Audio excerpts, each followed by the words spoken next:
What up, people? What's good? Salute. Yes, sir. Yo, what's good, everybody? Salute to the tribe. We're hip hop and comics and hip hop. We're a niche channel. We're a niche channel. Reserved for the best. It's super dope. I do sell comics. Check me out on Instagram at @6_element_comics.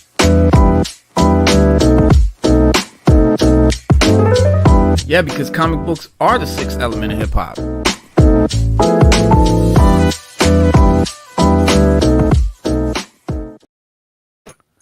What's good, y'all? It is Reno Noir. This is the sixth element of hip hop. This is a little, impromptu, little pop up joint. Y'all know we normally do the show every Monday, every Saturday at 7 p.m. Eastern Standard Time. That's when you can catch us live doing the podcast, having fun, chopping it up, having all kind of guests, and doing the damn thing. But right now, I was like, okay, Ahsoka comes out tomorrow. We've been super duper hyped for that. And I got to, catch a little early viewing, and thought I'd give my 2 cents before it drops. And like I said, man, spoiler free. Don't worry. I'm not gonna break it, not gonna ruin everything. But check it, man. It does premieres at I don't know. I think it comes out tonight. I mean, normally these shows come out on Wednesday, but the date I'm seeing is August 22nd. So if this show comes out tonight, that'd be great. But I don't know. Like I said, usually Wednesday, but we'll see, man. For better and worse, one way or the other. You know what I mean? Dave Filoni's baby. And this is effectively what do you call it? A sequel, an action sequel to Dave Filoni's Emmy-nominated animated series Star Wars Rebels. And as a huge fan of that show, I think it's dope, man, to see the characters that we love from those animated joints, to get a second life and a chance to continue their story, left open-ended by the Rebels. Dope finale. I mean, open-ended, but in the coolest way, not in like what happened, it really well done. Dave Filoni did his thing as usual. I mean, he's the best guy. He's the best Star Wars creator outside of George Lucas. And that's hands down. And we're glad that we have him, because if we didn't, it would be Disney, Kathleen Kennedy's Disney Star Wars. You feel me? So we glad we got Filoni and Favreau. Even when they cave, we still glad that they creep in those legends, canon and stuff like that we love to see. that the powers that be tried to eliminate. But like I said, man, unfortunately, the need to catch new viewers up on the adventures of the Ghost and its crew have been doing since the Galactic Empire fell, leaves the first 2 episodes of Ahsoka feeling a bit slow, if that makes sense. Part of the problem is that the characters felt more lively when they were animated, if that makes sense. Filoni writes and directs the emotionally muted series premiere with where Ahsoka Tano, played by the wonderful Rosario Dawson, and she does her thing. I loved her in Mandalorian. I loved her Ahsoka. I really do. I'm so glad they cast her. It was great. And I can't wait to see what she does with the rest of these episodes, man. The Jedi apprentice to Anakin Skywalker, Ahsoka Tano, turned rebel leader, reunites with her former allies, the ace pilot General Hydra, Syndulla. She's the Mandalorian graffiti artist, all right, and demolitions expert Sabine Wren is back in action. And Dawson brings a flat zenness to the character, originally voiced with more zeal and ferocity by Ashley Eckstein. And that worked fine, in her appearances in The Mandalorian and Book of Boba Fett, when she was a mysterious ally to Din Djarin, hooded, gray, emblematic of the Jedi way, but it makes it harder to connect her as a protagonist. And that's I think it's exaggerated maybe by a stiffness in the delivery of both Weinstead and Bordizzo, as they cryptically hint past the events without digging into what happened to drive Sabine and Ahsoka apart in the first place. Why haven't they been chilling? And even David Tennant, reprising his role as the Jedi instructor droid, Hu Yang from Filoni's Star Wars Clone Wars, doesn't really offer much beyond a bit of, pedantic nagging. Uh, but I think the best performance of the first two episodes you're gonna find definitely belongs to Clancy Brown, who reprises her role as Ryder Azadi, and the Imperial politician turned resistance leader played on Rebels. And Brown really provides a sense of continuity, right, with the Rebel show, and in his deep gratitude for and exasperation with Sabine, who is a reluctant hero who feels that her victory was incomplete, and is uncertain about what her role should be in the New Republic. So we get, and the while the performances by the new actors are underwhelming, the visuals are spectacular. Um, the trailers didn't lie about that. The highways and spires of Lothal, the planet at the heart of Rebels, and have been meticulously recreated in their shining glory, as has the mural depicting the heroes that first appeared in the series finale. Um, the animatronic Loth cats, I think, look impressively lifelike and certainly adorable, as they are meant to be, sort of taking the Grogu role, whether they're popping up their the big oversized heads in the field, or like purring, like cats, in Sabine's home. And then the details of the stellar map unlocked in episode 2 and featured in its end credits are gorgeously rendered, uh unveiled with drama amplified by the show's excellent music and sound design. They really hit the nail on the head.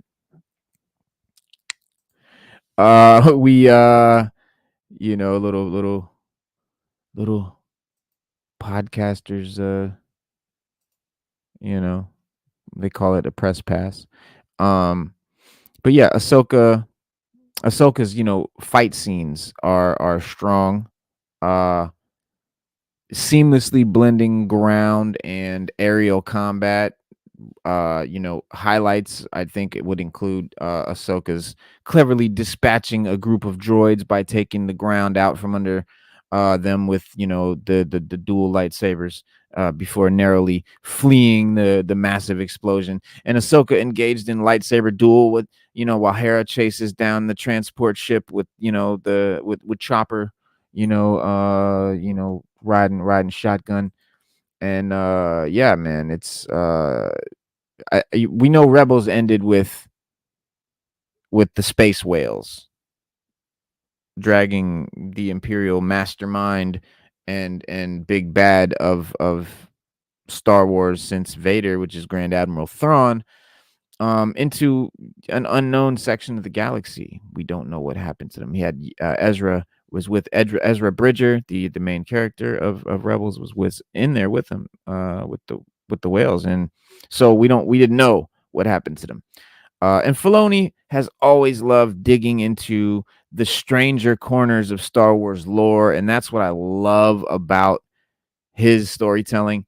Because I love that stuff. You know what I mean? Like, that's my favorite part of Star Wars. The movies are cool. The shows are cool. The animated shows are cool, but it's the novels, man. In the comics, that's where you get the real great storytelling and the really cool shit, the stuff that makes me a super fan of Star Wars. You know what I mean? Like the movies are cool, but I don't understand people being super like just diehard like Star Wars when all you've got is these 2-hour movies, man. You gotta dig deeper, bro. I got a shelf of books. I'm not lying. Not just comics. Those are novels right there.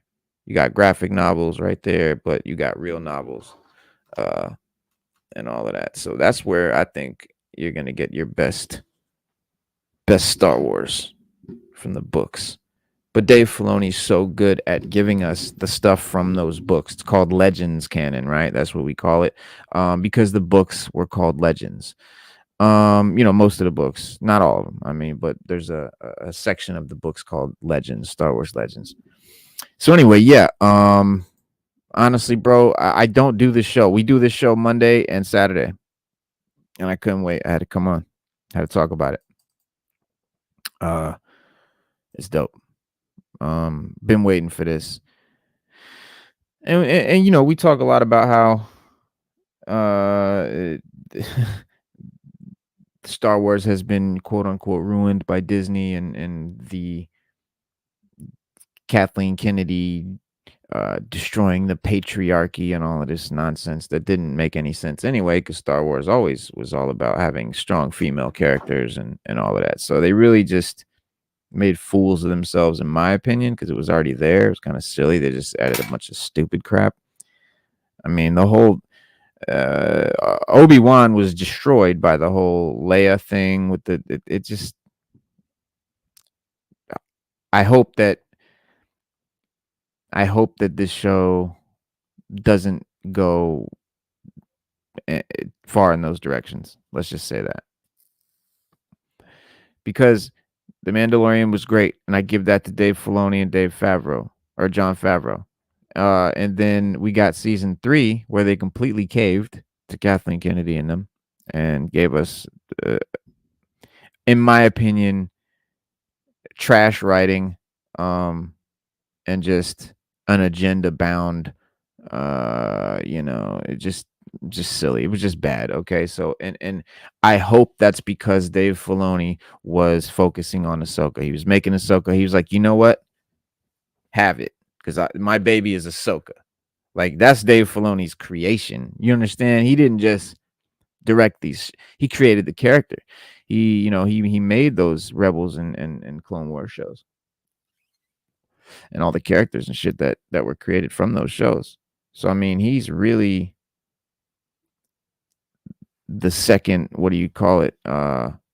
Lucas. Honestly, I agree, man. I gotta agree with you, bro. It didn't make any sense. It wasn't part of the story. Mando was not even really in it, as far as I'm concerned. But I dig back to Ahsoka. Because I love how Rebels ended with the space whales. I love the idea of space whales. I always love the idea of a creature, of some being that lived in space. Right? Everything doesn't like. Why does everything have to live on a planet? Right? Couldn't something live in space?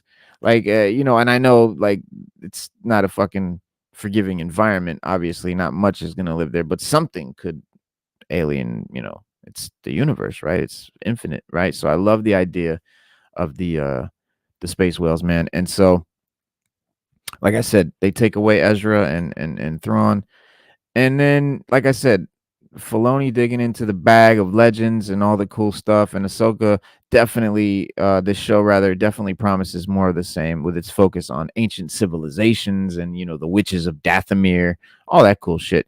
From the video games and to the books and shows and comics, man, and the Witches of Dathomir is a group prominently featured in the Clone Wars, and the new game, Jedi Fallen Order, and the sequel. I think I haven't played the sequel yet. I got it, but I ain't got into it yet. But it certainly has the potential to distinguish Ahsoka from other live action shows, leaning into the mystical and philosophical foundations that I think Star Wars the franchise, you know what I'm saying, is known for, and by delving into an unexplored area of the galaxy rather than continuing to focus on Coruscant and Tatooine and Coruscant and Tatooine and Coruscant and Tatooine. They're branching out. I hope Thrawn can be calculated and interesting to watch his manipulative nature. I mean, listen, anybody that's read the Thrawn trilogy, Heir to the Empire, it has no question like how dope Thrawn is, and how great, of a character, and the potential there. But if you've just seen the Rebel show, Thrawn is dope. In the comic book, it's pretty expensive now, I think, to buy the original Thrawn comics, but you can go on YouTube and watch the comics, like a live, what do you call it? Like an animated comic. Somebody's got up there of the Thrawn comic. It's dope. But I think particularly intriguing is the show's examination of like what it means to be a Jedi, right? And there aren't and no Jedis, right? That's the dopest shit to me. Because honestly, bro, if I lived in like the Star Wars universe, like I wouldn't be a Jedi and I wouldn't be a Sith. I'd be a gray Jedi. I'd be something in between, right? That's, I think, human. That's common, to me. Anyway, I know some people are gung ho Jedi's and some people want to be Sith and get it, like, whatever. But I digress. Ahsoka definitely received all of her training while the Order was actively at war and existing before it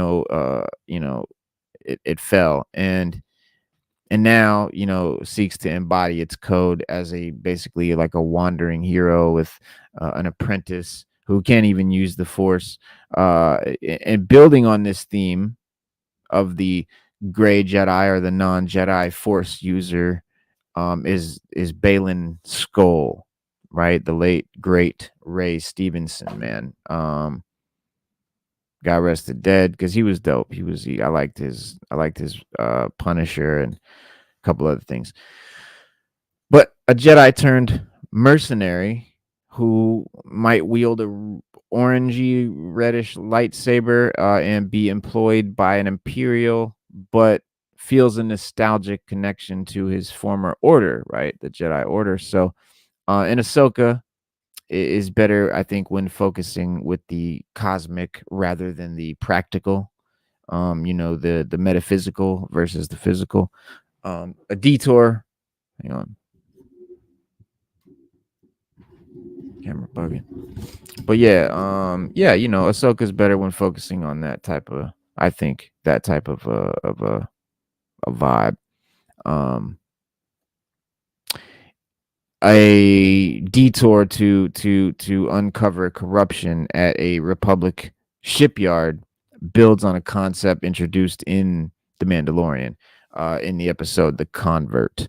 And many see the difference between the Galactic Empire and the New Republic as purely political, but the plot ends with the trite explanation by Ahsoka that the perpetrators were driven by greed and not any sense of loyalty to the Empire.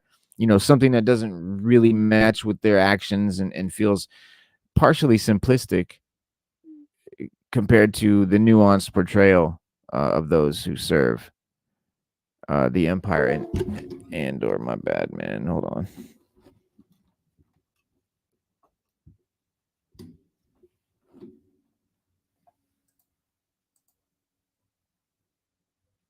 There we go.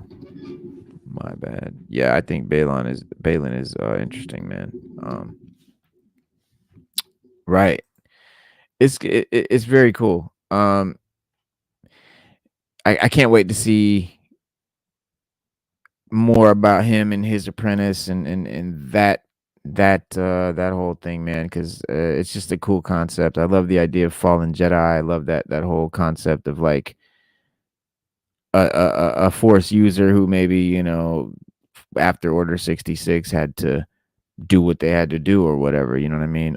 In the Thrawn comic, for example, there's a dope like hermit that was like a Jedi. It's a whole, man. You got to get into it. But yeah, man.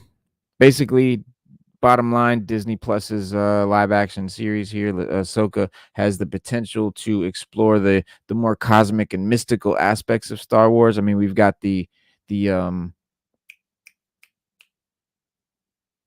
what's it called from Rebels? Somebody help me in the chat. It's the time travel thing. Um, yeah, exactly. Right. Why do they want to find the tactician? And I thought it was because like Ezra was there, but who knows, man? Who knows at this point? But yeah, it's not the time. It's the time. The world between worlds. I think it's called World Between Worlds. That whole thing that Dave Filoni created, the closest thing to time travel in Star Wars, and it's not really time travel. It's as Dave Filoni described it. It's more of like looking into the future or past, rather than like going there. I think is the way that he explained it. But yet Ezra did save Ahsoka through it, so it's a little convoluted. But we'll again, that's what I love about this kind of stuff, and Ahsoka is definitely the spot for that, and that's the kind of show I think that we're gonna get here. But first, or rather, these first two episodes feel flat at times. Because the characters have to spend too much time catching up the viewers who didn't watch Rebels, so there's a lot of that, which is fine. It's cool. If the show was longer, I'd be happier about it. We only get so many episodes, so it's like you feel like you're like, come on, get through this. But the new actors are a little stiff in their portrayal of the great cast, from the great Dave Filoni's great show. But yeah, man, it's what do you say? World Between Worlds. It's time and space in one place. Yeah, that. Um, yeah, that'll be dope. There's a lot going on, man. The world between worlds. That whole thing is really a dope concept. Few authors have, I think, attempted to change Star Wars lore beyond a little revision of what we know about certain concepts. Like the Force or the political and cultural structure of the galaxy far, far away, and but in the world with the world between worlds, Dave Filoni's introduction of the space-time continuum to this expansive and at times convoluted space opera, right? Soup that has fundamentally changed our perspective toward the canon. World Between Worlds, it first appeared in Star Wars Rebels, uh, in the episode where Ezra accidentally tapped into the world between worlds, to hinder Palpatine's dark side cronies, and he ended up floating in an endless void that stretched in all directions, infinitely, and connected by what seemed to be countless, treadable platforms outlined by the white streaks. But what it is, and more importantly, what will it appear, or how will it be used in Ahsoka? Um, you know, After exploring the place, Ezra sort of he walks around. He realizes that this plane of existence connects all of time and space. And this is when Mirai, the owl, Ahsoka's owl, shows up and guides the young Padawan, aspiring Jedi, toward a specific moment in time, which is Ahsoka's fight with Darth Vader atop the Sith temple. And Ezra uses this opening to reach Ahsoka, bringing her into the world between worlds conjunction and saving her life.